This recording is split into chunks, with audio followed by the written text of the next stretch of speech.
গেৰিমাৰীত উত্তপ্ত পৰিস্থিতি।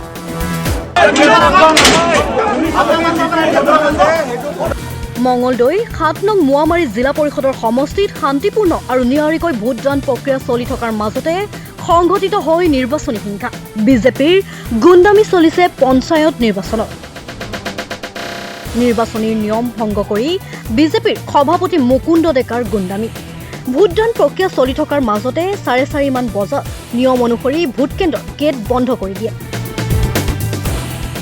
কিন্তু গেৰিমাৰী নিউ টাউন প্ৰাথমিক বিদ্যালয়ৰ ভোটকেন্দ্ৰটোত গেট বন্ধ কৰি দিয়াৰ পাছত ৰাইজৰ লগতে ৭ নং মোৱামাৰী জিলা পৰিষদৰ সমষ্টিৰ কংগ্ৰেছ প্ৰাৰ্থী মুক্তা দেৱীৰ ইলেকশ্যন এজেণ্ট নিৰ্মল মণ্ডলকো ভোটকেন্দ্ৰটোৰ ভিতৰলৈ সোমোৱাত বাধা প্ৰদান কৰে। কিন্তু আনহাতে বিজেপিৰ সভাপতি মুকুন্দ ডেকাই ভোটকেন্দ্ৰটোত অনধিকাৰ প্ৰৱেশ কৰে। মুকুন্দ ডেকাৰ এনে কাণ্ডত ভোটকেন্দ্ৰটোৰ গেটৰ বাহিৰত থকা ৰাইজ ক্ষোভিত হোৱাৰ লগতে ভোটকেন্দ্ৰটোত অপ্ৰীতিকৰ উত্তপ্ত পৰিস্থিতিয়ে বিৰাজ কৰে।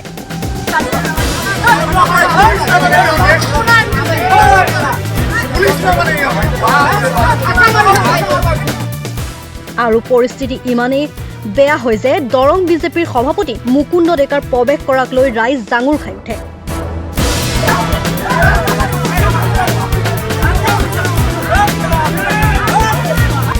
কিন্তু ইয়াৰ পাছতে বিজেপিৰ সভাপতি মুকুন্দ ডেকাই কংগ্ৰেছ প্ৰাৰ্থী মুক্তা দেৱীৰ ইলেকশ্যন এজেণ্ট নিৰ্মল মণ্ডলৰ বিৰুদ্ধে মিছা অভিযোগ আনে যে চোকা অস্ত্ৰৰে আঘাত কৰা বুলি।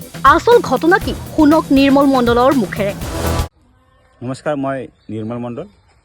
যোৱাকালি দৰং বিজেপিৰ সভাপতি মুকুন্দ ডেকাই মোৰ ওপৰত যি মিছা অপবাদ আৰু অপপ্ৰচাৰ কৰি মোৰ ওপৰত অভিযোগ আনিলে যে মই তেওঁক চোকা অস্ত্ৰৰে প্ৰহাৰ কৰি খুন উলিয়াই দিছোঁ।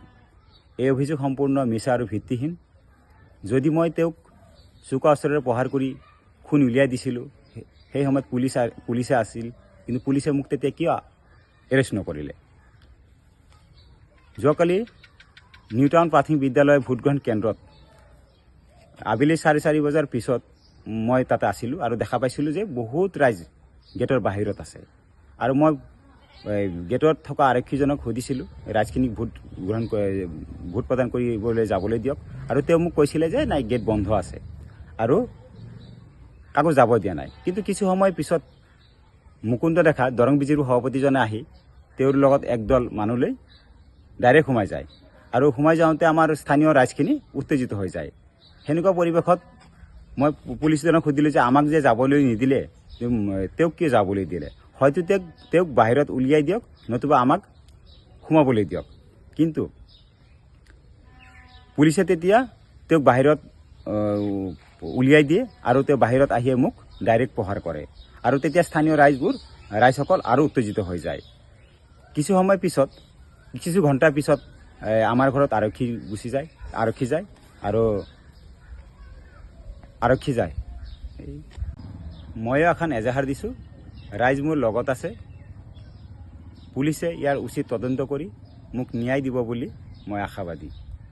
আৰু যাতে বিজেপিয়ে পুনৰ এনেকুৱা ধৰণৰ অপপ্ৰচাৰ আৰু মিছা অভিযোগ কাৰোৰে ওপৰত আনিব নোৱাৰে, ইয়াৰ বাবে প্ৰশাসনে উচিত ব্যৱস্থা গ্ৰহণ কৰিব বুলি মই দৃঢ় বিশ্বাসী।